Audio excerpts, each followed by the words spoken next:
Welcome back to the Checkpoint Podcast with the star of the show, my man, Coach Santa, and myself, just the guy that says hello to everybody.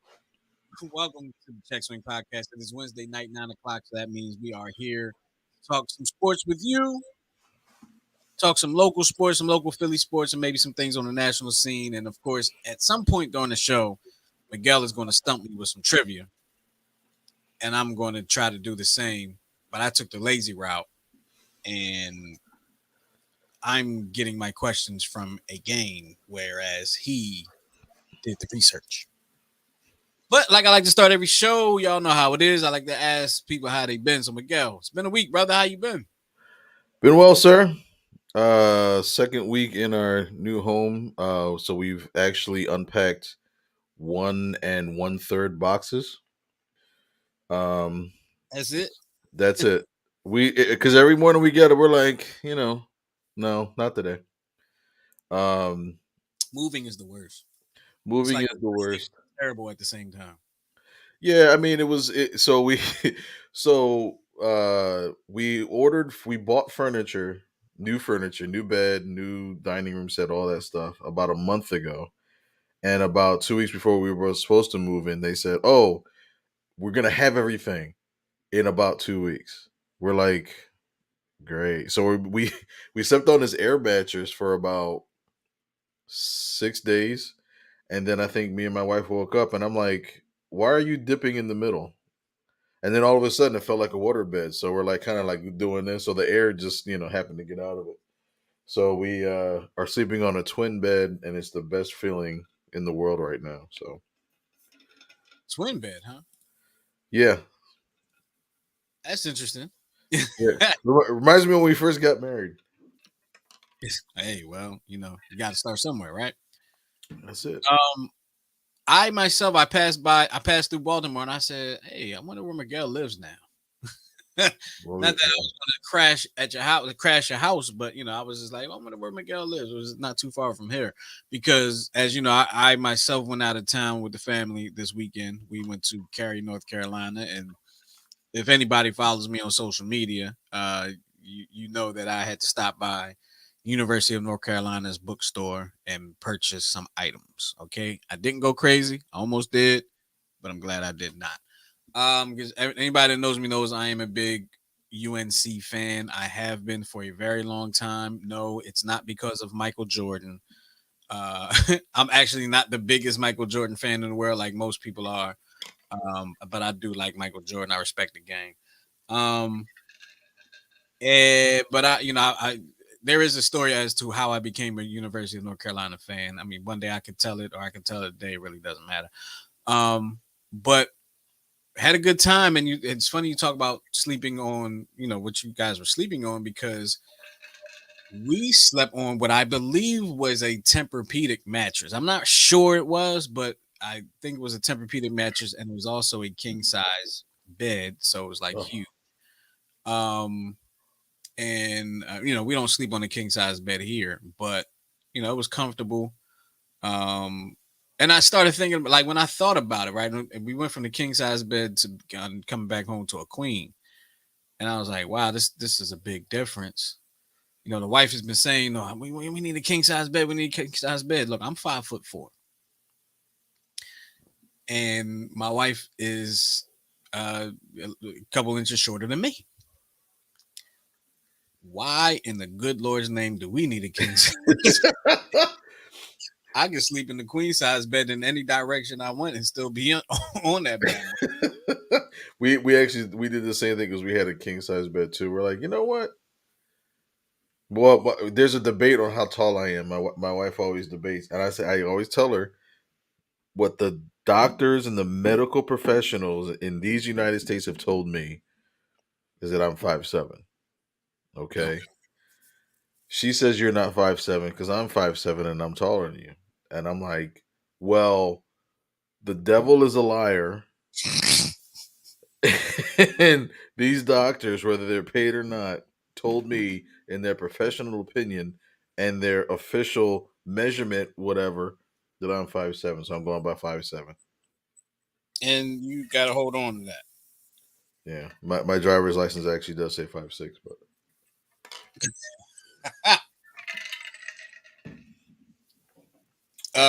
I'm sorry. I got a message here, and I actually want to reply with the link to the show. So I'm sorry. Bear with me mhm. for a hot second. Um, yeah. So we are short. There's no secret there. Everybody that knows me knows I'm short. Um, but it was just so much bed. Like it wasn't my first time ever being in a king size bed, but there was so much bed there. I was like, man, this a lot of bed. And I tend to, and we are going to get into some sports talk. Okay, I promise. I tend to sleep on like the very edge of the bed. I don't know why I do it. I'm very comfortable doing it. My wife is worried that I'm going to fall out of the bed. I never do. But I sleep on the edge of the bed. And with the king size mat, I did the same thing. She was like, "Why don't you move over? There's so much room." I'm comfortable on the edge. I don't know why. It's very See, I don't think us as males, I don't think we have a choice because like you know where I'm going with this. You know how yeah, you have your hand out, you lay your arm out, and your wife lays in front, whatever. And it's like with my wife, she kind of rolls over like twice. Not that she intentionally pushes me off the bed, but she spreads out, and then all of a sudden it's like I'm looking down like this, like it's a long way down. You know what I mean? yeah. Um, and she'll always ask, "Why are you on the edge of the bed?" I'm like, "I didn't choose this. I didn't choose this life. Like I didn't choose to be on the Life chose you. the life show. Right? I didn't want to reenact Lion King over and over again. But Hey, Scar, brother. um, yeah, I mean it was cool. The trip was a cool trip to North Carolina. Got to relax a little bit. Spent like 4 days down there. We drove down, drove back. It was cool. It was we got to see Raleigh, Durham, Winston Salem, Cary, and Chapel Hill. And of course, I had to make an appearance at the University of North Carolina, one of my favorite schools. so Um, outside of Chapel Hill, which was your favorite spot to visit? when I was down there, Yeah, um,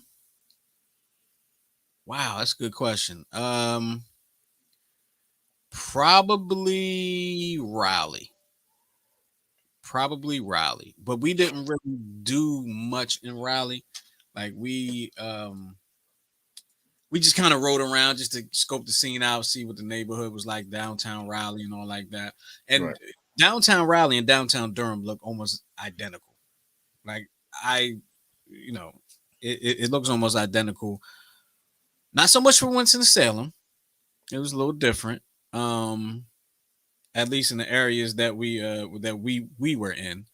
Um, and Chapel Hill was definitely different. And I guess that was kind of it. But they had a nice mall down there called the Crabtree Mall. It was a nice mall. As far as malls go. Um, I went to this noodle bar, this noodle spot, and I'm not a I'm sorry, you said noodle. noodle. Oh, I thought you said nudie. No, no, no, not yet. No, I went to this noodle spot, and I'm not a noodle eater. My daughter is, Mhm. and but it was good. Like I was impressed by the food I ate there. I was just like, man, this is good. So, but yeah, all right. I'm not gonna harp on the trip to North Carolina. We got some things to talk about here. Appreciate everybody for checking us out. Make sure if you have any opinions on any things that we are talking about today, hit us up on the phone line at 669-275-0323. I'm gonna say it a little slower for those that don't listen too fast. It's 669-275-0323. Did you just insult the slow community? Yes, I did. And I do it every week without fail. And I'm not ashamed about it at all. I've been doing it for 12 years now. The slow ones. I'm just saying I've been doing it for 12 years now. And of course, if you're checking this out, make sure you share us. Don't be that person that's hating and not share us. Make sure you share us with your family, your friends, your enemies, and all that good stuff. Because we are good people and we deserve to be shared, not passed around, but shared. Um, let's talk a little baseball. We're baseball guys. Let's talk a little baseball. We'll start it off with some baseball. We're gonna talk about the Sixers. I got some things I'm gonna talk about with the Eagles, and all together we're gonna have some fun today. Um, the Phillies started out really hot. Won the first two games. Law dropped the third game. Came back against the Mets. I was at that game. They were down 3-0. And 4-1 in the eighth, I think. And then they came back with that big. They came back and scored 5 runs in the eighth inning, Mhm. and won that game. And I was at that game. The game was crazy. I was sitting next to a Mets fan. He left way early. He left before the Mets started losing. As they Uh, typically do. but yeah, it was a great comeback. But they just haven't really been sharp ever since then. Miguel, what's going on with the Phillies? What's wrong? Is the lineup? Is pitching? What's going on? Well, I mean, right now they're 4-8, and after today's win, they're 5-8. I think one of the issues they started out 1-14 from the leadoff spot, and that one hit happened to be Schwarber's home run to lead off the to lead off the season. But I know they tried some lineup changes. Like now they had JT Realmuto leading off for a couple of games. Now it's Gene Segura, who I think would probably be the best option now. Um, I you know how I feel about having a power hitter as your leadoff hitter. I mean, I get it for late in the game, but I think the way Schwarber and Harper approach the game, I think you have to have them in the middle of the lineup and, generate runs that way. One concern, You really don't have any speed in the lineup. we don't have any speed in little defense. I mean, the defense actually has been surprisingly okay. But that's always been the thing that's the biggest thing. The two biggest things is speed in their defense. Because Castellanos actually is a surprisingly good defender. Throws out a lot of people at the plate. Harper is kind of a sleeper. I think he's underrated as a defensive outfielder. But Schwerber, it's like you didn't get him for his defense, you got him for his bat. So um, I think there's concern in Philadelphia in regards to Aaron Nola, but I think Aaron Nola is what he is. Um, he'll have those gems where he pitches, shutout baseball for 7 innings, but you got to take him out. He's not that type of pitcher where you can get him, you keep him in the third time around, because he just gives up home runs late. But the biggest concern I think is over the lack of velocity for Zach Wheeler. Because I think he's only topped out at like 93, 94 when he's usually in the higher to mid to higher 90s. Yeah, he's not that. And just like with the whole situation last week with Kershaw being taken out early with the perfect game, and I think the consensus is spring training was cut short due to the lockout, and I think I want to see what happens with Wheeler over the course of the next couple of weeks to see if he does get that velocity back, because when you start to hear velocity loss on a pitcher over time, that's usually a sign of some long-term damage. Wasn't there some concern? And you're absolutely right with what you just said there. But wasn't there some concern last season, in the beginning of the season, with his velocity too? Again, that's why I'm like, let's see how he progresses through. I think his first start last year he was a little low. His second start he was about the same, and then the third and fourth start, and then the rest of the season was kind of history. Um, but they said he had some inflammation in this particular offseason, didn't throw at all in December. So he even started his throwing program a little later. So, and same thing with Kershaw too, in for the Dodgers. And he has a history of some arm injuries, injuries in general. So, So Yeah, hopefully the lineup changes will, kind of take effect, get get Schwarber out of that leadoff spot. Although he does have good at bats though, like it seems like almost every at bat he's like 3-1 full count, and then he's working the pitcher, so he he has gets good at quality bats. at bats. Yeah, he gets quality at bats. He definitely does. Execution, right? Which what Quality you at need bats to is great, but if you're not getting on base, then that's all it was a quality at bat. right. Um, it kind of makes me think, and McGob, you're probably the perfect person to answer this question. What happened to Odubel Herrera? He strained his oblique. Oh, he's injured. Okay. He's injured. Yeah, he was. So first it was him, and then that's when Mickey Moniak was getting more playing time, and he tore it up, and then yeah, I think he hit 4 home runs over the course of like a week and a half, and then he broke his hand. So Moniak is, I think, 12th day on the IL, if I'm not mistaken. So he should be coming back soon. But Odubo, I believe, started his rehab in Double or Triple A sometime this at the beginning of this week. So he So is back playing. He is back. he's getting there, but rehabs usually and obliques are a challenge, man. Because if you ever strained your oblique, sometimes it's hard to breathe. Yeah, I don't think I have, and I'm pretty sure it's like you would remember it. Um, but in the sport of baseball, you strain your oblique. It's going to take some time. Yeah, Is that that would be like pulling both your hamstring muscles as a ballet dancer. yeah? You don't want that. You do not want that. I've pulled a hamstring muscle. I actually pulled a hamstring muscle in college running the first base, I and tore mine. you tore it. Oh my I god, it's the I worst. tore it. I tore it rounding third base in a high school game against Olney in 1996.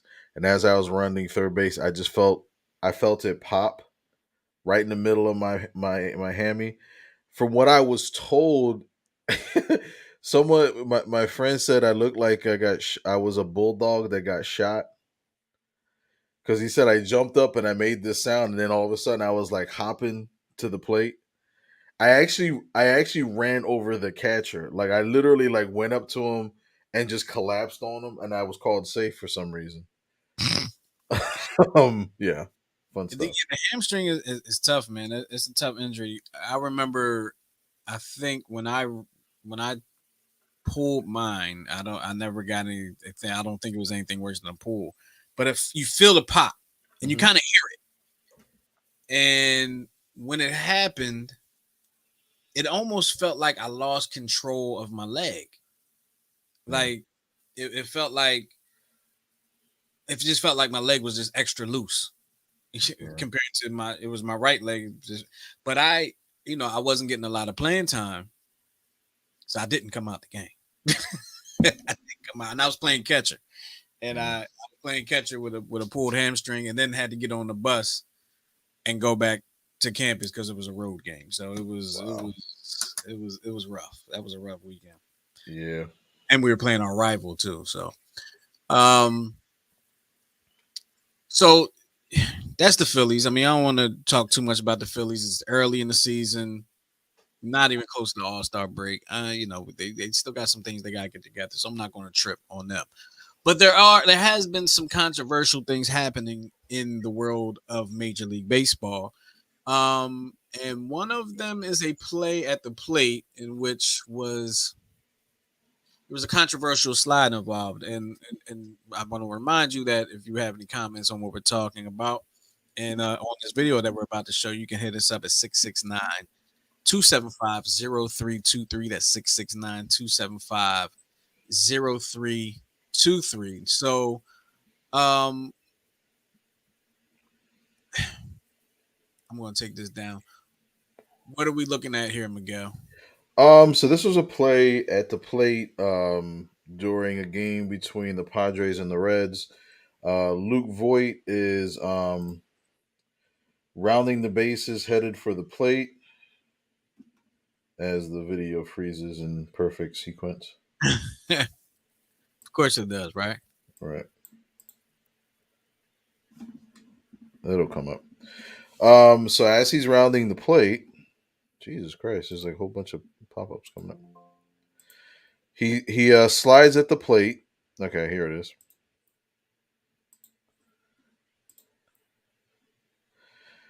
And he does kind of a pseudo pile driver slash sumo kick press, whatever you want to call it. Um, and of course, this makes the Reds unhappy because it looks like a cheap shot. Now Yes. as a baseball player, when you're sliding, it's kind of hard to make an adjustment mid slide, and I think that's there's only so much to expect on this play. When you look at it in real time, I think it was kind of like a bang bang play and whatnot. So it's from the naked eye, it does look like, especially when he comes down on top of his head. You know what I mean? I think if I'm sliding there, I kind of try to, I guess, keep my arms up, but at the same time, I think it's natural momentum, you know, taking him into the slide. So yes, looking at it in real time, you're right. It looks like a bang bang play. And I told you pre-show, I've been going back and forth on this one. Like, was it dirty? Was it not? And only person that knows whether it was intentional is the guy that slid. But I'm looking at it, and that's not, to me, in my opinion, that's not natural motion for a slide, right? Think about when you slide at the plate in that situation. You know it's a play. You know the rule. You can't run into the catcher. A lot of times you'll see guys step out and try to avoid the tag. And in this situation, that didn't happen. He slid right into the base. It was actually a very awkward looking slide when you kind of look at it. Mhm. He kind of slid on top of his leg, like in a weird way, and it just didn't look like it didn't look like he was trying to avoid the contact. It just looked like I'm looking at it right here, and maybe he's just not an athletic guy. And he really isn't. And I'm not sure, man. It's the downward motion when he's sliding. Again, like when you're sliding down like this, I think psychologically I'm trying to avoid the tag at the same time since I can't run him over.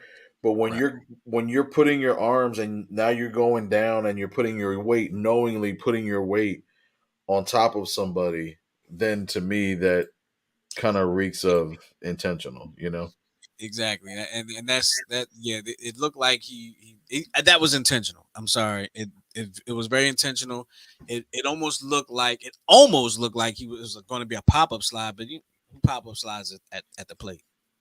It just Right. there's And no then you're gonna pop up with a catcher in your chest. right. I mean, there's no reason to do a pop up slide at the plate. But You don't. and the play looked innocent enough because even with the contact from the naked eye, it didn't look like anything really happened to the catcher.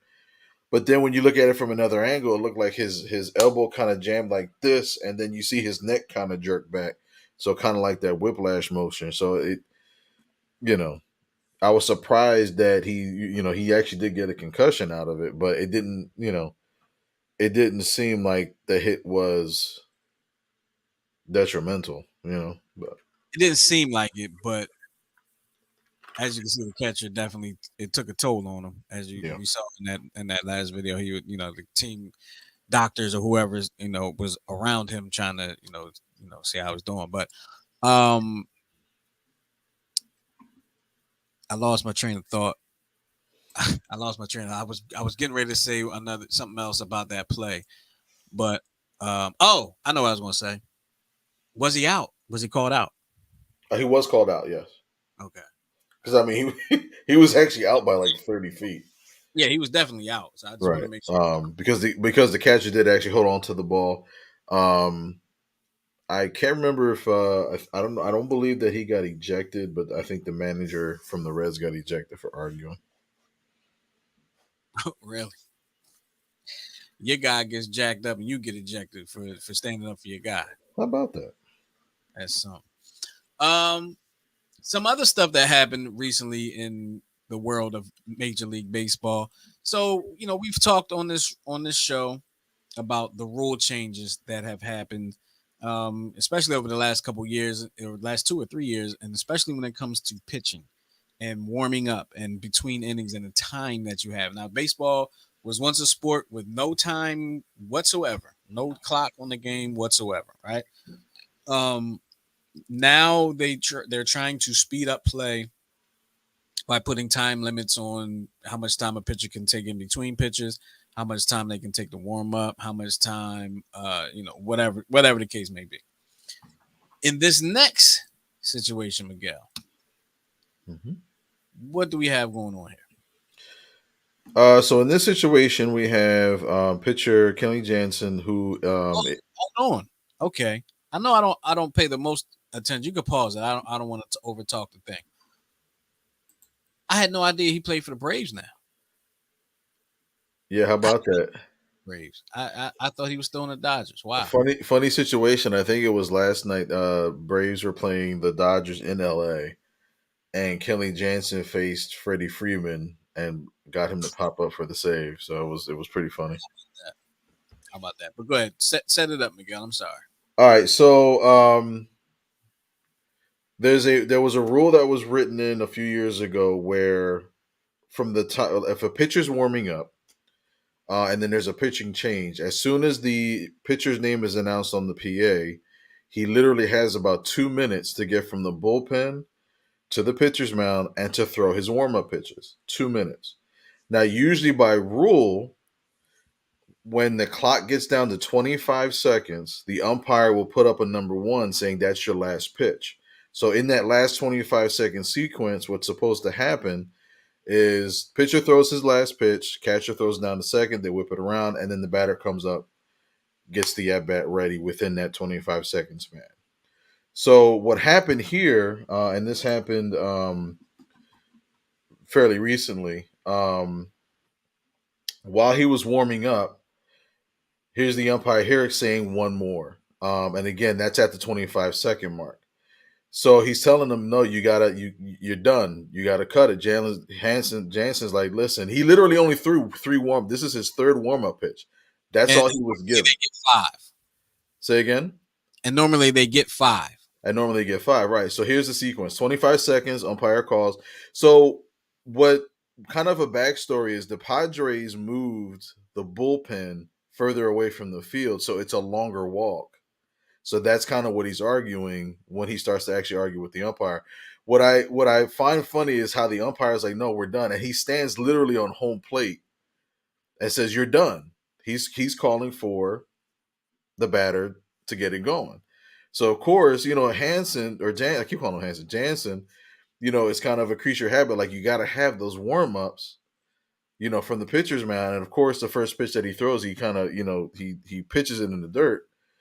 But to his credit, he was able to kind of work through it. And he retired the side, I believe 1, 2, 3 to get the save. But it's one of those nuances that like people don't really, pay attention to. Um, but again, it's all because the physical field was changed for a longer walk. And a lot of pitchers, they don't, some of them don't jog down to first base. Jansen's one of those that he will stroll to kind of get his mojo going while he's walking to get to the mound to set up for the inning. Yeah, But that's interesting. I mean, it's because of pace of play. They're trying to keep the speed, or trying to keep the game moving. Mhm. And what I'm going to say is the exact opposite of what they're trying to do. But they probably shouldn't start that clock until they reach the mound, or at least the infield at the very least. Well, I mean, I kind of I think it's you might have to get into like the distance, like how far is the pitcher's mound from the bullpen? Because if it literally takes you, if you walk at a normal pace and it takes you longer than a minute and a half or 2 minutes, then you should allot for that time. Maybe have two different. We're talking about clocks now, so maybe all right. We'll give you a minute and 30 seconds. You have a minute and 30 seconds to get to the mound. Then as soon as you get to the mound, then you have 25 seconds. That's the only other way I can see you doing it. But again, when you're talking about trying to restrict and speed things up, and you involve a clock, I just think it it I think it backfires in most of the time because we've been talking about pace of play for like decades now. But again, when you look back at like games from the 60s and the 70s and you're looking at time, most of those games are like 2 hours, 30 minutes, maybe 2 hours and 40 minutes. It's because the pitchers worked quick. You know what I mean? They worked quick and the umpires called strikes. And what I'm going to say is going to go against a lot of things that you just said about Jansen. How about you hustle your ass to the mound? I'm I sorry, mean, like here's the thing, high 'cause- school coach and it's different with professionals. How about you hustle? I mean, yes, It's funny, and I'm sorry, I'm gonna let you go. It's funny because at almost every level you will see a pitcher, like the pitcher is the one that's allowed to walk off the field and walk onto the field while everybody else hustles to the spot. Like you almost allow your pitcher to walk so they can get themselves together. Um, when you're talking about bullpens that are in the outfield and all like that, and now you got a time limit, it's instead of and this is funny because I'm talking about conforming and I'm like such a non-conformer. Um, why don't you put a pep in your step, get on a good foot, and get to the mound a little bit quicker? right. You know, just Yeah, but again, I mean, pitchers, Jesus, pitchers are. It's a challenge because pitchers control the pace, you know, and pitchers have these nuances, and they're like creatures of habit, and they got to do all these things to kind of get to their you know. There's not a lot of pitchers that work quick, like Scherzer works pretty quick and hates to be interrupted, and then there's some pitchers like a Jansen that it's like I'm not going to rush for nothing, everybody and I has think yeah. everybody So I has think it's going to depend on the actual pitcher themselves, But I don't know. It's a hard thing to. now, and this is something we talked about prior to the show as well. But and your response was Jansen takes basically, long story short, takes time between pitches when he's up.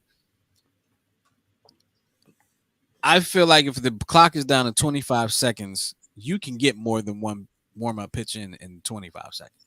Right, but you're talking about the whole idea is within the 25 seconds. That's assuming that you've walked from the bullpen. You know what I mean?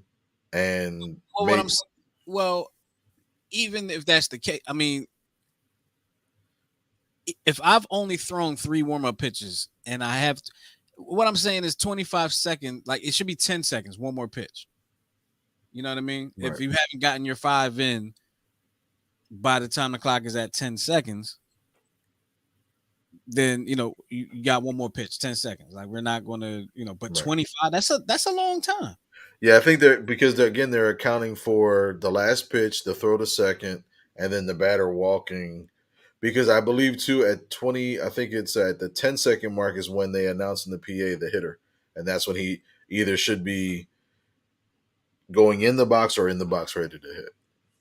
I can see this rule being challenged a lot this year after that one incident. I can see it being challenged a lot. We'll have to keep an eye on it and see what happens. There was another weird rule that I didn't know was an official rule, but it is. It involved Angel Hernandez, everybody's favorite neighborhood umpire, and it was a game. It was in Boston. It was a left-handed pitcher. Was it Chen? It was the Blue Jays pitcher, and he was on the mound. His foot was on the rubber, and he did this. He licked his hand. It was a 3-2 count. Angel Hernandez called ball four. After he licked his fingers. Right. The rules actually does state you have to actually have your foot off of the rubber because he did it in reverse. I think he just got confused. He was on the rubber and then he looked down, did this, and then put his foot off the rubber. But he did it quick. You could tell, like, oh, I hope he didn't see that. but the umpire actually did see it and he called the ball. He called ball four. But the rule does state it has something to do with like back in the day there used to actually be the spitball. So Right. before the 20s, pitchers actually used to spit hawk loogies on baseballs. So you Okay, get a little bit of slippage. correct. So I believe the belief is that just like I think in cold weather, as long as you come off the mound, you can lick your hands, but you're able to reset again. The saliva isn't spittish enough, if you want to use the word, to make any difference for the baseball. Because really, when you're trying to avoid blisters, so that's why pitchers lick their hands or fingers to avoid blisters and stuff like that. So And I know for a fact, I don't know personally because it never happened to me, but having a blister on your finger as a pitcher is one of the most annoying and very painful things that can happen. One of the guys that I used to catch a lot in school, he had a blister on his finger. He used to have to, what did they have him do? I think they had to bust it first, and they gave him like little Gatorade cups and stuff for iodine, and he would have to keep his finger in iodine to help try to work it out or fix it or whatever. But one more quick note, it's something that came to my mind as you were talking about the pitcher, the umpire calling that ball four in a game last week, high school game that I was coaching last week. We got a balk called on us, and this is the first time. And I knew about this rule because I've told guys about this. We got I don't know if you call it a fielder's balk. I don't know what it could be, but it was a balk because our first baseman had 1 foot in foul territory when he was holding the guy on. So let me explain to you the situation because I got kind of mad at the umpire about it because he says to me, "Coach, do you want to say something to him about it, or do you want to say something to him about it because I'm about to call a balk?" And I had no idea what he's talking about at the time. Now, mind you, I did see, I believe the inning earlier, I did see my first baseman had his foot on the other side of the foul line. Um, but like I said, you rarely ever see right, that call, right? So I didn't want to yell out there, get your foot. Actually, I think I did at one point say get your foot in, but the umpire says to me, "Do you want to say something to him, coach? Because I'm going to call a balk. I'm going to end up calling a balk." And I said, what are you talking about? What's happening? And then my pitcher threw the ball and he called a balk. And I'm like, wait a minute, hold on. I said, we don't get a warning. He said, no, right. this is baseball. Right. Okay. I'm reaching, right? I said, okay, but you started to warn me before the pitch was thrown, and I had no idea what you were talking about. Right. Like you're warning me, but I have no clue of what you're talking about because I don't see my pitcher doing anything, and I've never seen a field ball called. Mhm. And this umpire was on top of it and he called it, and I just thought it was kind of interesting thing that he was getting ready to say something to me about it, but then end up calling it anyway. Was it was it that umpire that was melodramatic and he got a foul tip off of his chest and he thought he thought he was having a heart attack and a stroke? No, No, no, it no. wasn't him, and I hope I never see him on the field again. Wait, And I hope he's watching. And no, I do not want to see you on the field ever again. I don't, because first of all, you're a decent ump at best, and wait. I Can I speak? I want to speak on your behalf to protect, just in case, I don't want you to get indicted on anything. no. You're a decent ump at best, and I do mean that with respect. I don't mean that to be disrespectful to you. You're a decent ump at best. Um, but you're a stubborn ump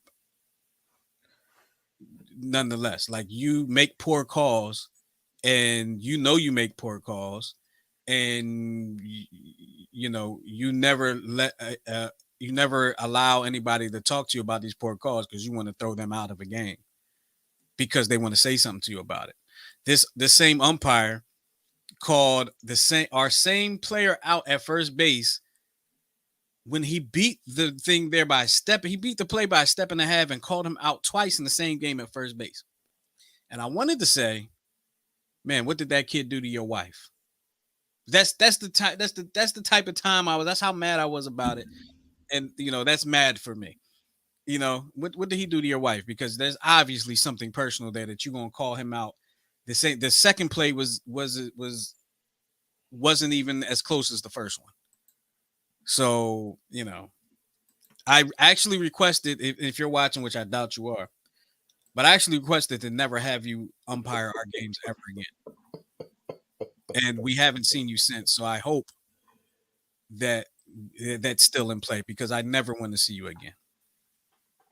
That's all I'm gonna say about that. Did I indict myself? I mean, if he watches the show, but I he's doubt he watches the show, but he's we probably calling. there He's are probably some other jokers that watch the show that probably know exactly who I'm talking he's about. sending an email to the PIAA talking about his chest hurts in the watching of this episode. Yeah. Too bad, so sad. Yo, dad. Mental distress on your part. So let's shift gears just a little bit. We got to we want to talk about the Sixers just a little bit. They are in the playoff game right now. It's a commercial, so I'm not even going. I can't speak on the score because I don't see it. But they're up to 2-0 in this current series with the Toronto Raptors. I feel like we've been here before with this team and the Toronto Raptors. Joel Embiid having an MVP season. Tyrese Maxey has become one of my favorite players on the Sixers. I when this whole Ben Simmons trade thing was going on, they was like, should we trade him? Who should?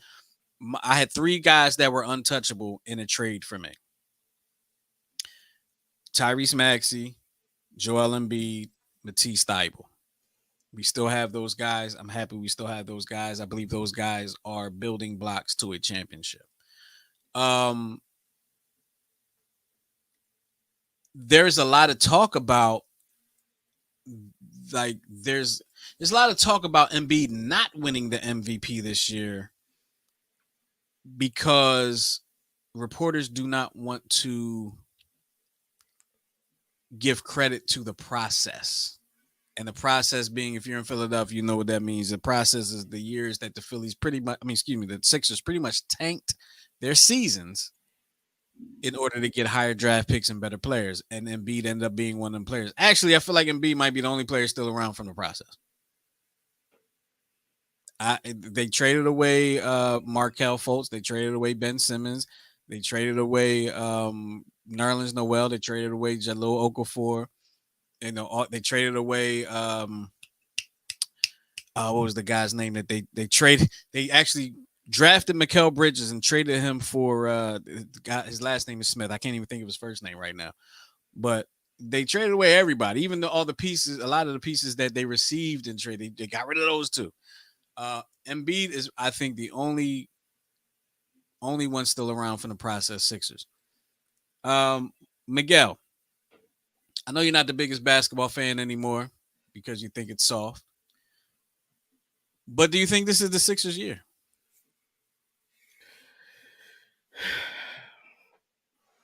I don't know. There were some signs late in the season that were kind of concerning, but maybe it just could have been it was the end of the season, kind of sort of thing. And even the names that you rattled off of all those players that were traded, I think about like this whole process thing, and I'm like, I think they just traded mistakes. They traded players that weren't Philly guys. Like what messed me up about Fultz was I think there was my son's track coach. He used to always talk about mentality, and he's like, "I'm raising men, not mental midgets." And I think Fultz was kind of like in that realm of a mental midget,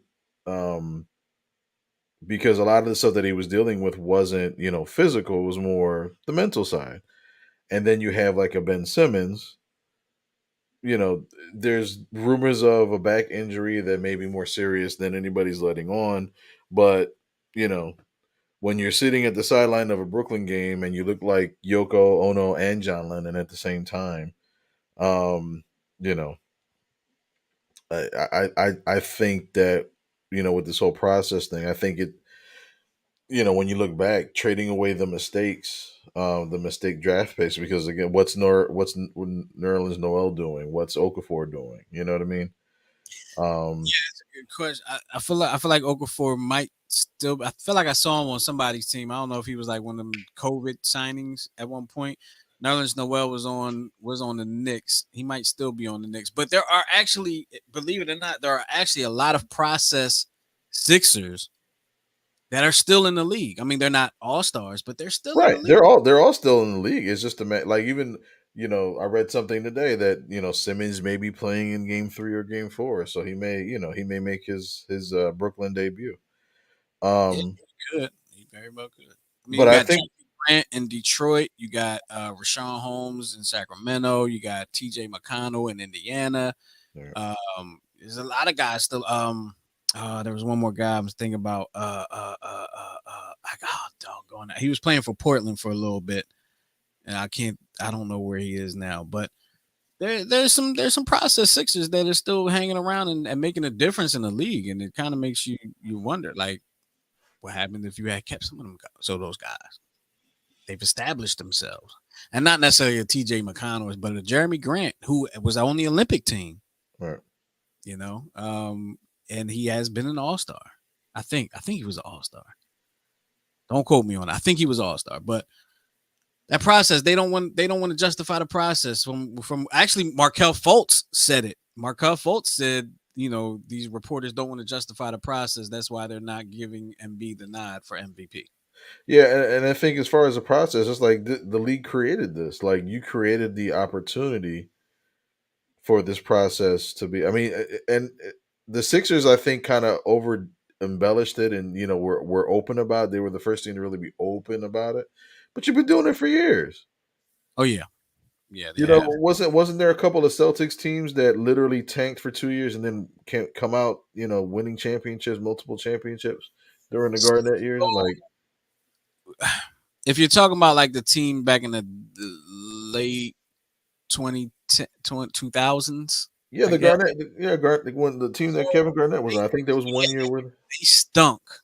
They did stink, and then all of a sudden they were able to sign Garnett. They were able to sign uh Ray Allen, Right. and like they just were able to sign a whole bunch of people that were able to make a difference. Um,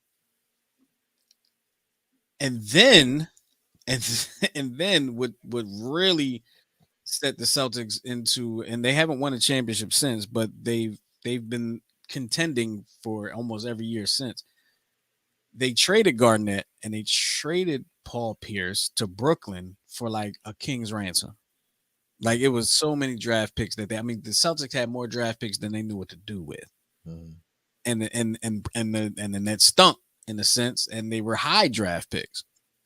And that's when it was a owner. The Nets had an owner slash GM. I think that he just really didn't know what he was doing, and he just knew Kevin Garnett, Paul Pierce. Oh, let me get him. Mind you, they had 20 minutes left in their career. Right.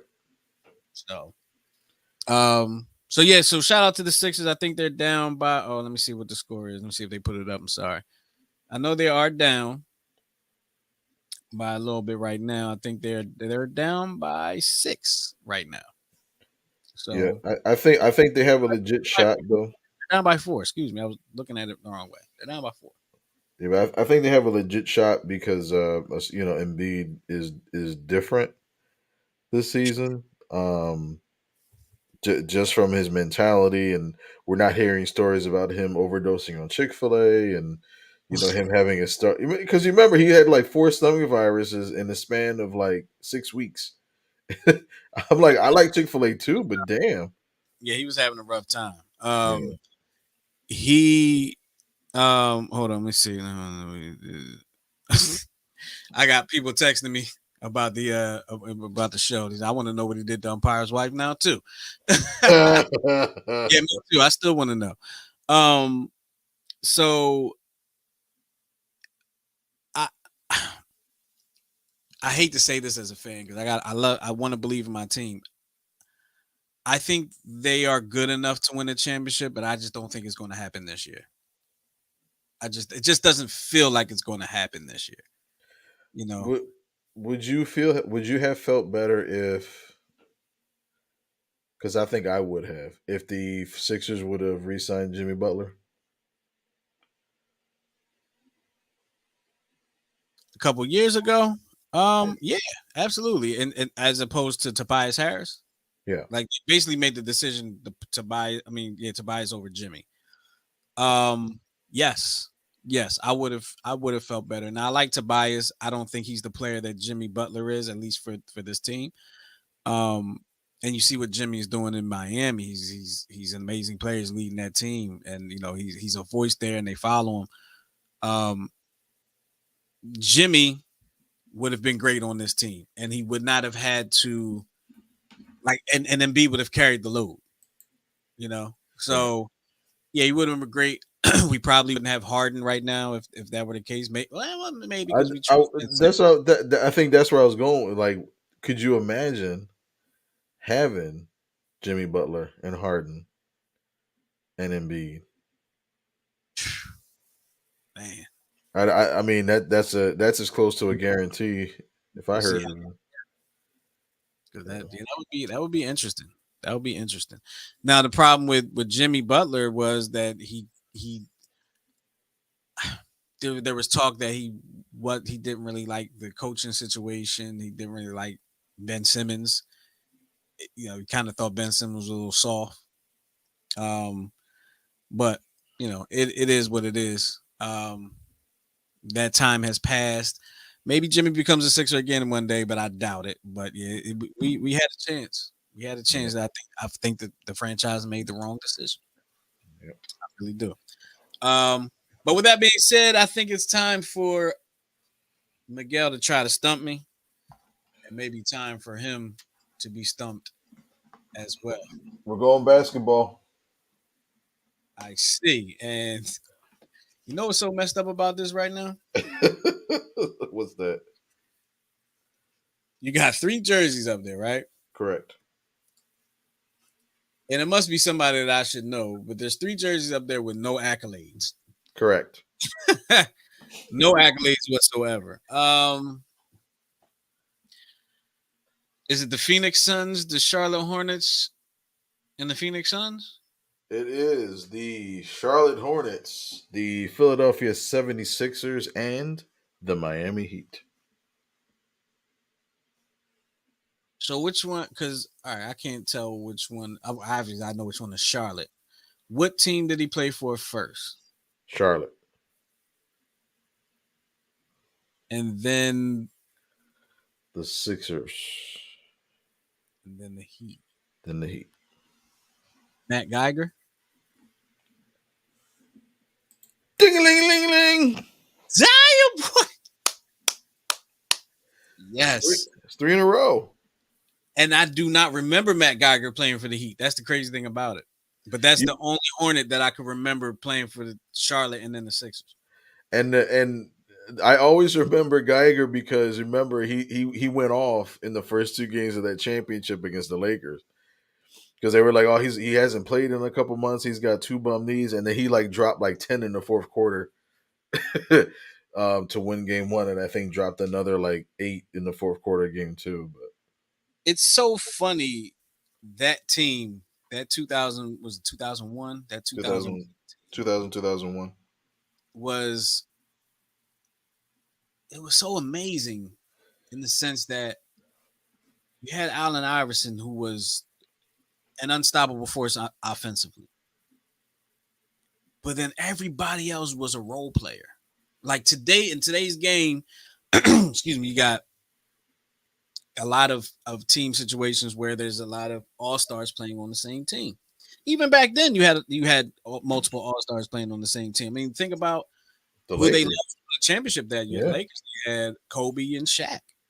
Yeah, Okay. and but you had Roper, you had what Horry, you had Grant. You had Rob Horry, you had Yeah, Horace Grant right there, you had Derek Fisher, you Derek had Fisher, yeah. a lot of good role players. Um, I mean, if you think about it, the Sixers also had all stars on that team too, because Mutombo was an all star, and if I'm not mistaken, I want to say Theo Ratliff might have been an all star that year. I'm not Well, positive on that, but I know rem- he got. rem- right, he broke his hand Mm-hmm. and then got traded for Mutombo, but he was an All Star that year. And I think the big deal in that trade was that I think the Sixers had like the best record in the NBA at the time of the trade, but then actually went 500 the rest of the way with Mutombo. Because look at remember the playoffs. Every series was a 7 game series with the exception of the championship. Yes, you're absolutely right. Yeah, absolutely right. I remember that very well. I think was it Orlando or was it Indiana? It was Indiana, Indiana, Milwaukee. Milwaukee, and then No, Toronto, Indiana, Toronto, Milwaukee. and it came down to that final shot. Vince Carter, Listen, I, who I remember where I was when Vince missed that shot. I was in my dorm room. It was sophomore year. My roommate was also a Sixers fan because he was from DC. So you had the whole Iverson, Georgetown, DC connection there. So we were Sixers fans rooting, and I was a Carolina fan. So I knew about Vince. Vince was mm, my guy, and I knew that Vince went to Chapel Hill that day to walk at his graduation. yep. And I always wonder if he didn't do that, would he have made that shot? Now listen, like I remember that argument too. That flight was what 32 minutes. Like, come on. That is, yeah, that is it was like an hour and 15 minutes maybe. It's a short. I've flown Wait, from from Carolina to from North Carolina to Philadelphia, something like that. I think because the it's DC 45 minutes. the Flight DC wise, it's only 45 minutes. from Philly to DC. I think it's like 40, 30 to 45 minutes. Because I've actually flown to DC before. Um, it's only because it was actually I flew to DC layover, flew to Greensboro, North Carolina, Got it. or something in that area. But I remember I flew straight back, and I believe it was like an hour, a little bit more than an hour, maybe Still not a long flight. maybe hour 30. Still not long enough to get jet lag. If he was coming from like California, No, but what I think about the day. Like, there's a lot going on that day. Graduation. What are you doing? You're making sure everybody got their tickets. You're making sure everybody is able to get there. You make sure mom is good. And then you're probably thinking about this game all day. All right, I got. And mind you, he went. He took pictures. He celebrated. He right? celebrated his graduation as anybody that's graduated should. And he just missed that shot. And he had a hell of a game that day too. He did. He went on. He had a great game that day. I So I remember I was watching it with a girlfriend at the time, and I think the first half I was actually trying to do other things with her, and then the second half it got interesting. She's like, "Oh my god, it's a good interesting game." And then when they made the final shot, I was like, "Oh, we're gonna celebrate." And then she had to pick up her kids. dang it. We broke up the next week, so it's all good. Or I should say she ghosted me. So Oh, really? yeah. It's like So I can't, I oh, can't oh, believe you was trying to do that while the Sixers game was on. I mean, I was trying to kill two birds with one stone. All right. So are you ready for your Sure. stumpathon? Yes. You want to go? Let's go with all six. Ooh, The answer is Tyler Green. you're probably right. So, um, yo, you are not going to believe this. Uh-oh. This whole thing of cards, you can't even. Damn. This whole thing of cards here. I pulled out the same card from last week. Did you really? I did. I pulled And, out the same card. just say, and for my next trick. Yeah, right. Let me see. And I mixed them up and everything too. So let me go ahead and do this. Put them in here. Shuffle them around. Here we go. Ooh, basketball. Here we Oh go. God. Here we go. Larry Bird. These are actually kind of easy, but I know you're not a big basketball guy. You're a big baseball guy. These are In- easy for me. Well, this first one is easy for me. I didn't look at all of them yet. Engelbert Humperdinck. Which player? Which player did the Portland Trailblazers pass up during the first round of the 1984 NBA draft? They're actually Jordan? the only team to do it, but huh? Didn't they pass up Jordan? Because they got Clyde Drexler in that draft, right? Was that the Clyde Drexler draft? No, that was the. Was that Clyde? But they No, passed up Jordan. it was Akeem was the first pick. Sam Bowie was the second pick. Michael Jordan was the third Sam pick. Bowie, that's right. I forgot about Sam Bowie. Yeah. Number two. Oh, I got that right. You got it right, Michael Jordan. Oh, Yeah. cool. Which college which college women's basketball coach holds the record for career wins with 1092 as of the 2019-2020 season? You have Is four it the choices here. is it the coach from Connecticut or UConn or Tennessee? Are you answering? I don't Yes. three choices there. I'll give you your choices. All right. Um Tara Vanderveer, Gino Auriemma, Barbara Stevens, Pat Summit. I don't know their names. The first one. The first one is incorrect. I will give you a hint though. It was the coach of Tennessee University, Lady Vols. So I see her face. I see her yelling and berating her players. I don't. Was it Summit? Summit is the Is correct it answer. okay? Pat Summit. Because I knew it backwards. Ariema might have it now, but yeah, it was Pat Summit. Because I remember. Because I remember. Didn't UConn used to have? Didn't they have the longest streak of undefeated seasons? Yeah, yeah, they had like the longest winning streak. I believe they were like Okay, undefeated for like I don't know how many years. got it. But All state. I knew the other one was. I saw their faces and I knew the teams. It was either UConn or Tennessee, but I just couldn't remember her name. Third question: which team was not part of the Basketball Association of America, one of two leagues that became the NBA? Your choices are Boston Celtics, Golden State Warriors, Philadelphia 76ers, New York Knicks. Not a part of the Which team was not part of the Basketball Association of America, one of two leagues that became the NBA? 76ers. 76ers is correct. It's correct. I actually didn't know that. I knew the set. Actually, if I'd used my context clues, I probably should have. But I know the Celtics were around. I know the Knicks were around. I know the Philadelphia Warriors became Became State Warriors, right. and the Syracuse Nationals became the The 76ers. six, right, But I right. didn't even know the league was called Basketball Association of America. So Yeah, that's like, crazy. like three more from the other side of the card. Um, I gotta get you more questions. You get one. I'm getting what 6? Yeah, I Can we mean, switch? I don't have to do any work to get these. So Right avant garde. for me. Can I pick it? Can you pick a different sport? Yes, I can, but you might get these. So But I got the ones already that you gave me, minus the one. last week we did six. All right.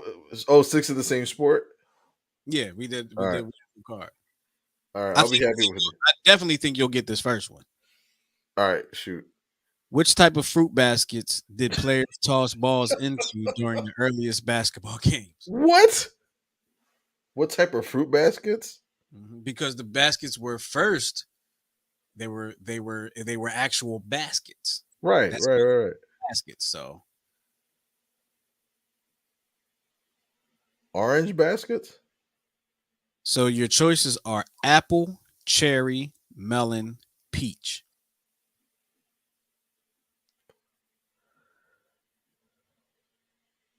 I thought you might get this one, but Melon.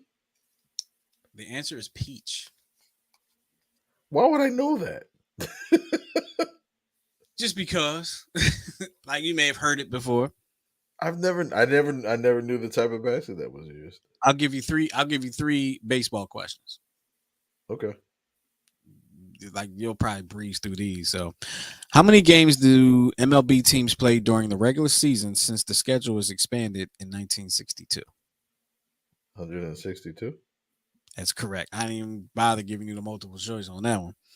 All right, which fictional prank pitcher was said to be part yogi, part recluse, and able to? I'm going to have to read this again because this is a weird question. Which fictional prank pitcher was said to be part yogi, part recluse, and able to throw a 168-mile-an-hour fastball? I've never even heard of Oh, this before. it was a oh my god, it was a story written in like 1985. The guy, I saw the cover of this, and the writer, How do you know this? dude, I told you, like, my mom didn't let me out much Wait, but you know this, but you didn't know that the baskets were peach baskets. because it's basketball. Like, who the hell knows Me, I know. But this, would you like the multiple choices? Oh god, I'm looking at the cover of it because he was wearing a stupid Mets jersey. Yeah, that Yeah, Mitch. give me the options. Okay, your options are Sid Finch, Sid Roy. Finch, that's it. Yes, that's Thank correct. you, thank you. How the heck? I never even heard of that.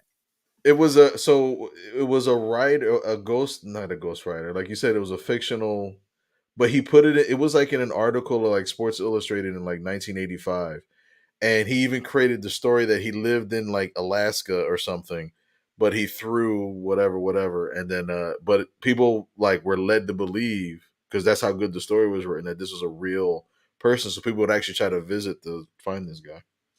So, baseball man, Uh-oh. or now the other three choices, I'm pretty sure I know.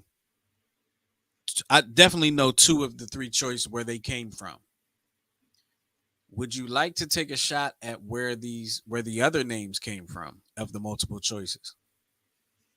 Oh, you were still on that same question? Same question. So the other choices were Roy Hobbs, Billy Chappell, Dottie Henson. Well, Are you Dottie's a league of their own. correct? Roy Hobbs is the natural. Correct.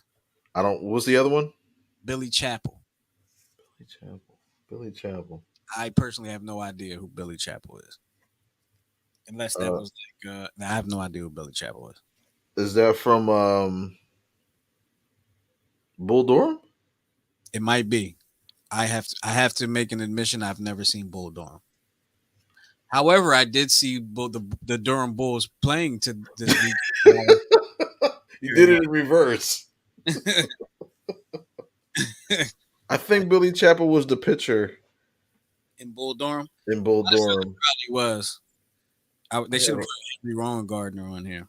I'm just saying. no, they should have put freaking Pedro Serrano in there. Wh- Which pitcher holds an MLB record for strikeouts with 5,714, topping all other players by more than 800? That would be Nolan Ryan. That would be correct. Would you like the next three? Sure. Who was the bat when what? Oh, yeah. Probably should read what's there. Who was at bat when there was no joy in Mudville, according to the famous Ernest Thayer baseball poem? I have no idea.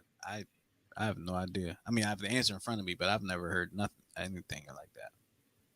Would you like the multiple choices? Yes. Multiple choices are Barrows, Jimmy, Casey, Flynn. Casey. That's correct. What is that? What is that? I've never heard of that. Say the thing again. Who was at bat when there was no joy in Mudville, according to the famous Ernest Thayer baseball poem? You know where I heard it because it was sung. You know the documentary baseball, the Ken Burns documentary series. Someone actually sung it at the beginning of one of the chapters. That's the only reason why I remember something something. And KC came to, and I just remember that name for whatever reason. I have a very photographic memory, so I remember sounds and stuff. These next two questions, I shouldn't even waste your time, but I'm going to. But I shouldn't even waste your time with these next two because I know there are probably people watching that don't know the answer. Um, there you go. What up, Chase McLaughlin? Saying what's up. Chase is he's one of the players on my 14U team that I'm assisting coaching. Dude's a beast. You should friend him. He's he's a big dude. Hits Glocks. Um, Very passionate player. When he does bad, he throws stuff in anger. Oh no, we can't have that. We Well, can't. he does. He's much more under control now, but he's a good player. Oh, that's Even good. even better person, as Chase from Philly used to always say. Even a better human being. So Chase McLaughlin, what Coach Santa is actually saying is you need to run faster.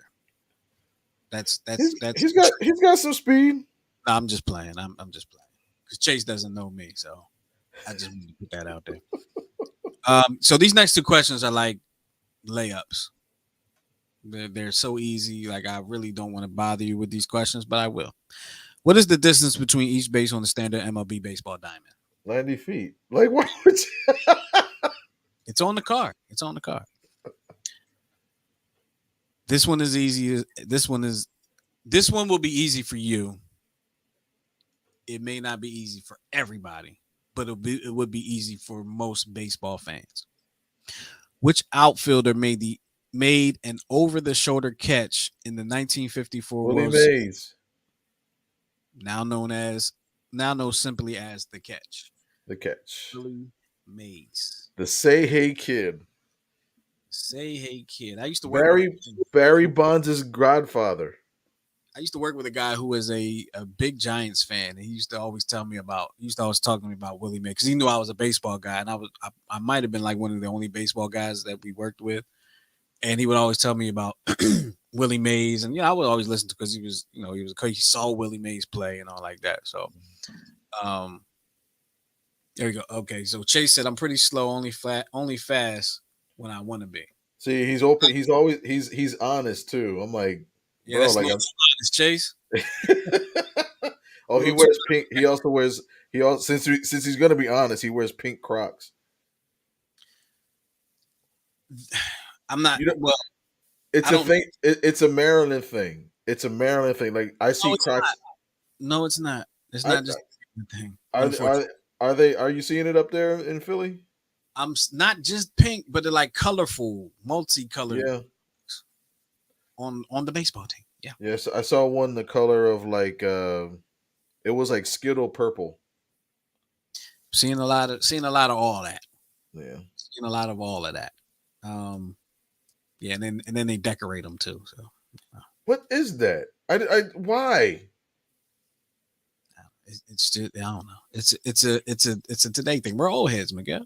Yeah, We're, but grown men with like ponies bedazzled in flowers and like what is that? now I will tell you this. I've never liked Crocs. Even when they first came out, they were in a dollar store and they cost 10 cents. I never liked them. Like I looked at them like they're so stupid looking, right? And no offense to people that wear Crocs. I mean, you're comfortable. They're comfortable shoes, whatever. I've never liked them, but I did see this girl wearing some. They were black Crocs, and instead of having like the charms in them, they were like big rhinestones in them, and it looked pretty dope. It was pretty cool. It means like fake diamond looking things, but they looked. I wouldn't rock it, but for her, I thought it was pretty dope. Okay. I thought it was pretty dope. So, I'm going to leave us all with that. I'm going to get back into the Sixers game. The Sixers just went down by 3, so it's a pretty close game. I'm a Sixers fan, and I will say we'll catch you next time on the Check Swing Podcast. For Miguel and myself, we appreciate y'all for checking this out. Make sure you share us with your friends and your family and your enemies and all that good stuff. And make sure you share us all around. Make sure you follow us on Facebook, Instagram, and Twitter. And also follow the radio station. Follow the station Neutrals Radio on subscribe to us on YouTube and then follow us on Facebook, Instagram, and Twitter. With all that being said, we're going to get out of here for the weekend. Oh Lord, what am I talking about? The weekend. I'm trying to. We're going You to get out. struggling with this close, man. We appreciate y'all. We'll talk to y'all next week. Peace. Peace.